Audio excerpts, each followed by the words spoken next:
ఆ నియోజకవర్గంలోని టీడీపీలో మంటలు చల్లారలేదా? ఇటీవల ఒక నేత రాజీనామా చేసిన అందుకేనా మరికొందరు కూడా పార్టీని వీడే ఆలోచనలో ఉన్నారా? ఇంతకీ ఆ పరిస్థితి ఎందుకు వచ్చింది? కర్నూలు జిల్లా ఎమ్మిగనూరు అసెంబ్లీ నియోజకవర్గం ఒకప్పుడు టీడీపీకి కంచుకోట. పార్టీ నేతలు కేడర్ అంతా ఒకే బాట ఒకే మాట. ఇప్పుడు ఆ పరిస్థితి లేదు. ఎమ్మెల్యే బివి జయనాగేశ్వరరెడ్డికి వ్యతిరేక వర్గం పుట్టుకొచ్చింది. ప్రతి సందర్భంలోనూ ఆయన్ను టార్గెట్ చేయడంతో పార్టీలో అసంతృప్తి బయటపడింది. పార్టీకి నిత్యం వెన్నట్టు ఉండే ద్వితీయ శ్రేణి టీడీపీ సీనియర్ నాయకులంతా సైలెంట్ అయిపోవడం, కొత్తగా పార్టీలోకి వచ్చిన వాళ్లు పెత్తనం చేయడం వల్ల ఈ పరిస్థితి వచ్చిందని చర్చించుకుంటున్నారు. ఎమ్మిగనూరు మున్సిపాలిటీలో టీడీపీ ఫ్లోర్ లీడర్ దయాసాగర్ పార్టీకి రాజీనామా చేయడం చర్చనీయాంశమైంది. దయాసాగర్ బీజేపీలో చేరేందుకు రంగం సిద్ధం చేసుకున్నట్లు సమాచారం.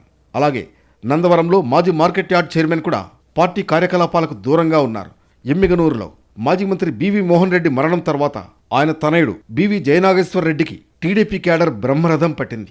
కానీ క్రమంగా టీడీపీ క్రియాశీల నేతలకు బివి జయనాగేశ్వర రెడ్డికి గ్యాప్ పెరుగుతోంది. దీనికి కారణం సొంత పార్టీ వారిని కాదని ఇతర పార్టీల నుంచి వచ్చిన వారికి ప్రాధాన్యత ఇవ్వడమేనని చర్చించుకుంటున్నారు. గతంలో జెడ్పీ వైస్ చైర్మన్ పుష్పావతిని కూడా అసమ్మతి ముద్ర వేసి సస్పెండ్ చేయించారన్న ఆరోపణ ఉంది. అయితే ఎమ్మెల్యే కూడా తనను కొందరు వెన్నుపోటు పొడిచే ప్రయత్నం చేశారని ఆరోపిస్తున్నారు. మొత్తంగా చూస్తే ఈ గొడవలు ఎలాంటి పరిణామాలకు దారితీస్తాయన్నది చూడాలి.